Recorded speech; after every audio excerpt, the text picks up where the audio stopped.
Bienvenue à vous tous, voici les titres de l'actualité de ce jour.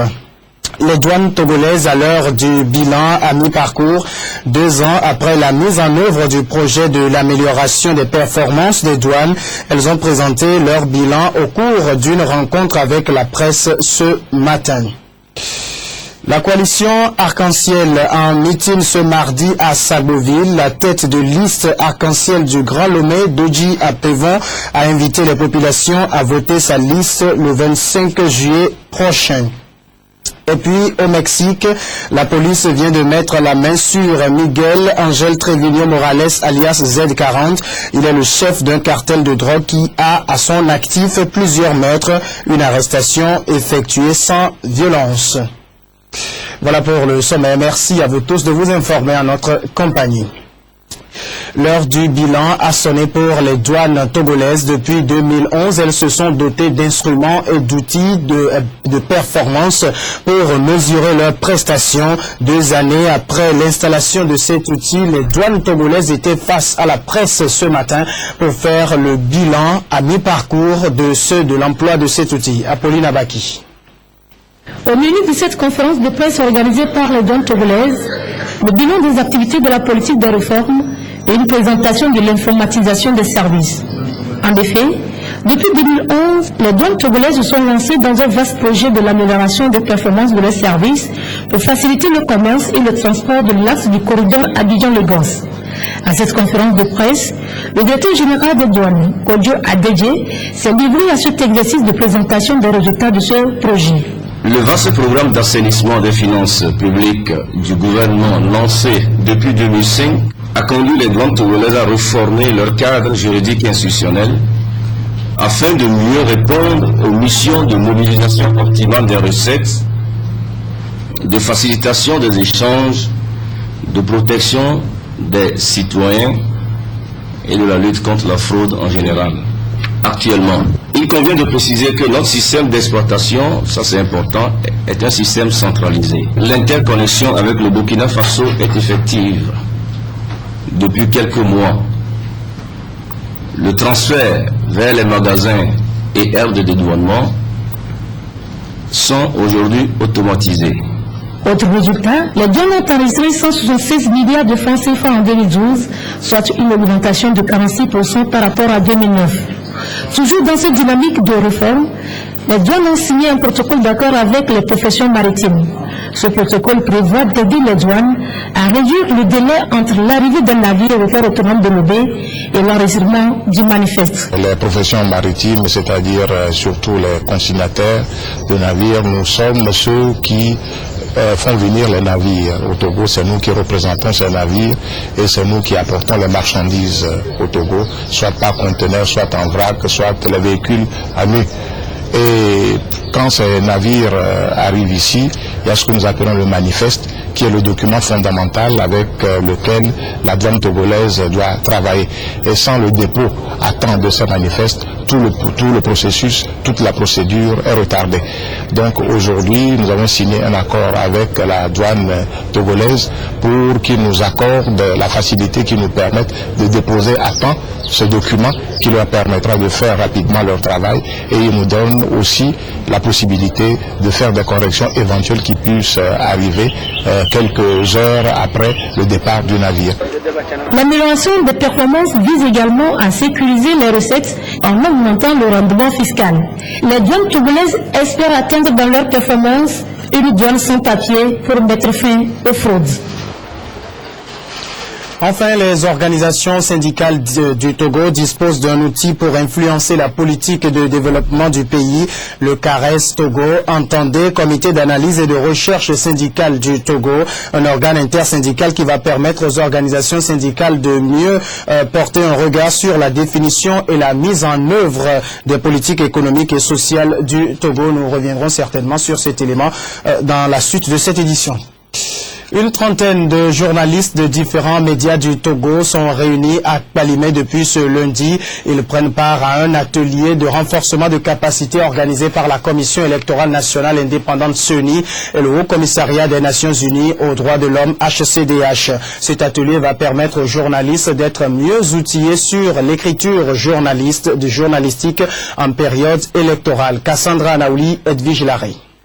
Couverture médiatique des élections législatives 2013, enjeux et défis. C'est le thème qui réunit ici à Kpalimé durant 3 jours une trentaine de journalistes sous l'initiative de la Commission électorale nationale indépendante appuyée par le Haut Commissariat des Nations Unies aux droits de l'homme. Cet atelier s'inscrit dans le cadre de la gestion du traitement de l'information électorale et traduit la volonté de la CENI d'organiser des élections législatives crédibles et acceptables par tous. Cet atelier a pour objectif d'informer les professionnels des médias sur le contenu du cadre juridique institutionnel des élections législatives 2013. Et il permet également de faire un plaidoyer auprès des professionnels des médias pour des élections apaisées, pour un vote sans violence, pour l'acceptation des résultats. Et pour ces participants, conscients de la responsabilité qui les incombe dans ce processus, les attentes sont nombreuses. Jusqu'où s'arrête mon travail de journaliste et l'accès aux informations, les informations relatives aux résultats. Après le scrutin, qui peut donner les résultats? Quels résultats doit publier? À quel organe doit me fier? Est-ce que c'est la CENI qui doit me donner les résultats? C'est ce que j'attends, qu'on me dise exactement comment faire, comment me comporter sur le terrain. Après la proclamation des résultats, en quoi est-ce que je suis concernée? Au cours de cet atelier, plusieurs communications seront données et les médias sont appelés à diffuser une information juste et objective sur les activités électorales en contribuant à la création d'un climat apaisé. Belle transition pour passer à la page électorale de cette édition. Les partis politiques, regroupements de partis politiques et candidats indépendants sont toujours à la conquête de l'électorat. Ce mardi, c'est la coalition Arc-en-Ciel qui tenait un meeting à Sagboville avec à sa tête la tête de liste, Maître Doji Apevon. Il a lancé un appel aux populations de cette localité à accorder leur vote le soir le 25 juillet prochain à la liste Arc-en-Ciel. Gaëtan Padjeba. Coup de séduction de la coalition Arc-en-Ciel dans le canton de Sagboville, banlieue est de Lomé. Pas grande mobilisation, mais Doji Apevon, tête de liste dans le Grand Lomé, veut y croire. Devant son assistance, un message sans équivoque aux allures d'une profession de foi. Pour le président du comité d'action pour le renouveau, l'alternance c'est maintenant. Nous savons que notre pays, le Togo, traverse des moments difficiles et que nous avons besoin que ce pays redémarre. Nous avons besoin que ce pays soit refondé. Nous avons besoin que ce pays renaisse. Alors, le message, c'est un message d'espoir. Nous avons demandé que le vote que nous allons émettre, que les populations togolaises vont émettre le 25 juillet 2013, soit un vote qui nous permette à notre pays d'entrer justement dans l'histoire. Nous avons besoin que ce pays redevienne un pays comme tous les autres pays. Parce que nous avons besoin de lois, nous avons besoin de tests, nous avons besoin de faire en sorte que tous les Togolais soient réconciliés avec eux-mêmes. Nous avons besoin d'une assemblée qui puisse s'occuper réellement du bien-être de tous les Togolais. La consigne est passée, mais c'est après le 25 juillet prochain qu'on saura si elle a été respectée ou pas. Composée de 5 formations politiques, la coalition Arc-en-Ciel est entrée dans cette course pour la conquête de l'électorat samedi dernier. Et dans la préfecture de Zio, précisément à Tchévier, les candidats UNIR de cette circonscription électorale se sont livrés au même exercice à travers leur meeting. Ils ont invité les populations à sortir massivement le 25 juillet pour accorder leur vote au parti à l'effigie de la Colombe. Roger Améniran. L'Union pour la République à la conquête des 4 sièges du Zio. La tête de liste, Franck Sego et ses colistiers sont allés vers l'électorat de Gamé, Gapé Centre, Adelouvé et Thélier. Devant une foule en liesse et galvanisée par la présence d'autres cadres du milieu, le message est livré, l'ambiance a été particulière.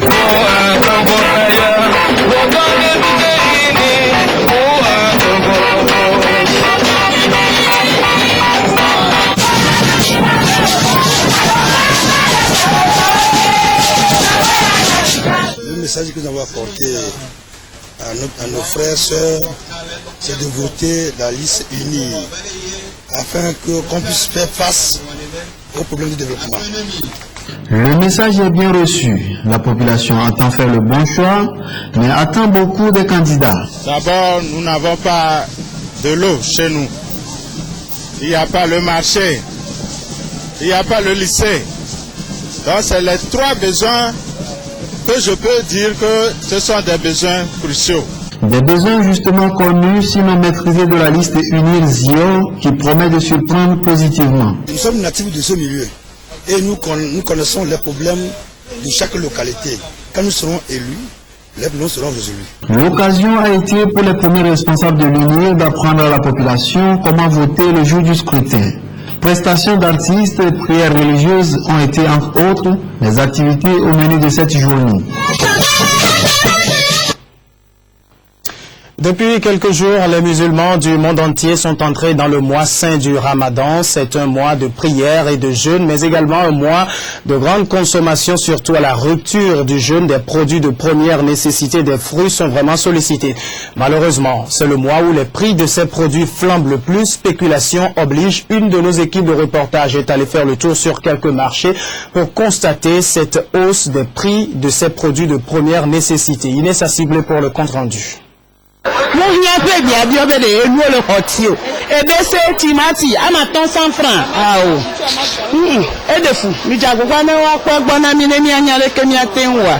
La flambée des prix des produits de première nécessité en ce mois de carême musulman, c'est le constat effectué sur les marchés.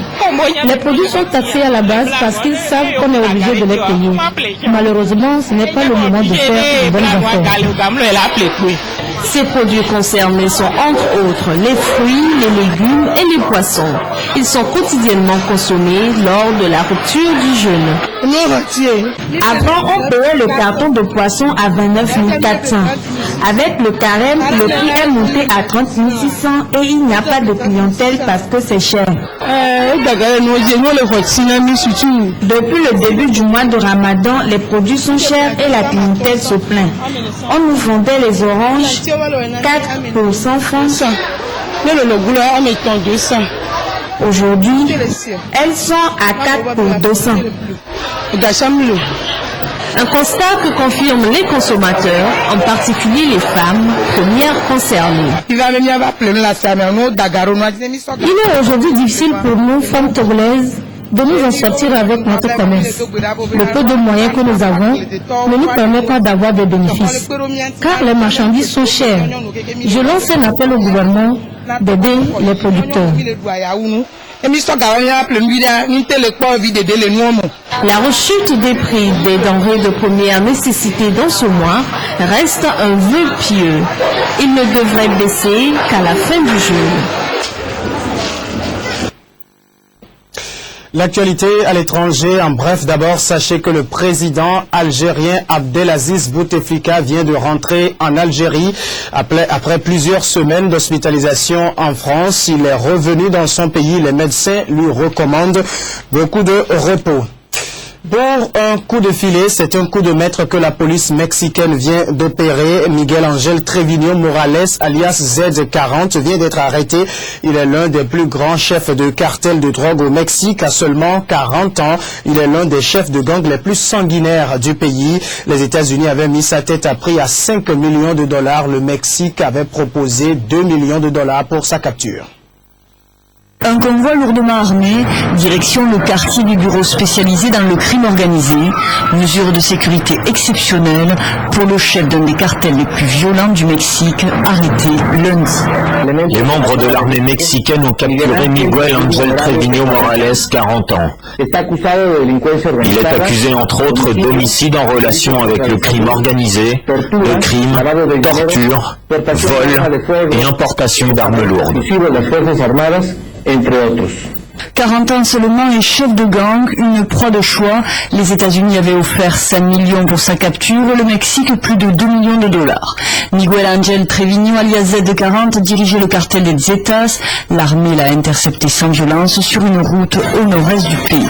Derrière cet homme, une série de crimes atroces, ces 72 immigrés clandestins massacrés ici, dans ce ranch de l'État de Tamaulipas en 2010, où l'incendie du casino de Monterrey, 52 morts, où ces corps mutilés, abandonnés à la vue de tous, signature de la guerre que se livrent les gangs qui gangrènent le pays. Guerre pour le contrôle de la drogue, des armes et autres.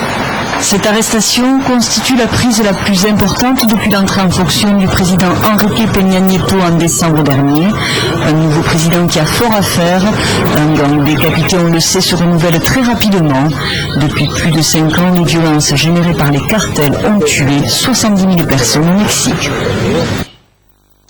En Grèce, la vie tourne au ralenti depuis ce matin. Les syndicats du pays ont appelé à une journée de manifestation et de grève pour protester contre le nouveau plan de restructuration. Un plan de restructuration qui prévoit plus de 700 000 suppressions d'emplois d'ici à quelques années. Ce nouveau plan de restructuration a été imposé à la Grèce par le Fonds monétaire international et l'Union européenne avant le déblocage de la prochaine tranche d'aide. La Grèce à l'arrêt pour au moins 24 heures. Des quais désespérément vides, pas de train, un trafic de métro et un trafic aérien perturbé. Voilà les premiers signes dès l'aube de la grève générale décrétée par les deux principaux syndicats du pays. Ensuite, c'est dans la rue que cela se passe. Des milliers de personnes venues protester contre le nouveau plan de restructuration de la fonction publique, à savoir des départs anticipés et des mutations. 700 000 fonctionnaires ou salariés de sociétés publiques sont concernés sur plusieurs années. Un plan qualifié de pierre tombale par ces hommes et ces femmes en colère. Nous sommes ceux qui produisons la richesse.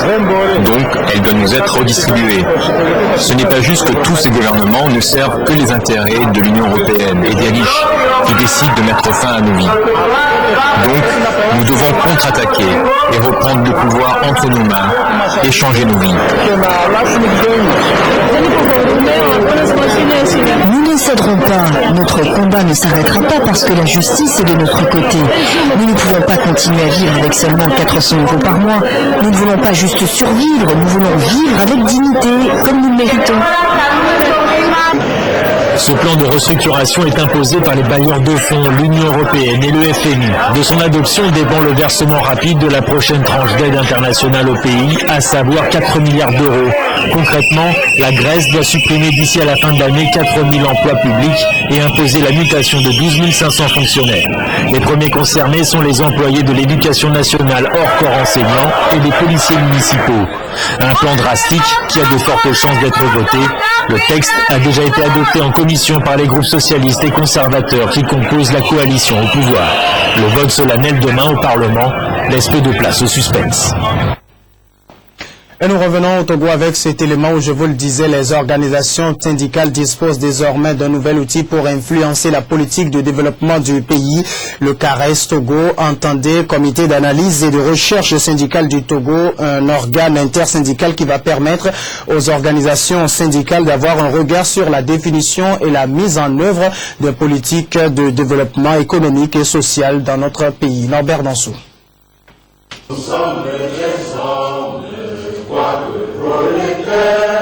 Faire avancer le syndicalisme au Togo, c'est la mission assignée à ce comité d'analyse et de recherche syndicale composé de 14 membres issus de 4 centrales syndicales, notamment la STT, la CNTT, l'UNCIT et l'UGCL.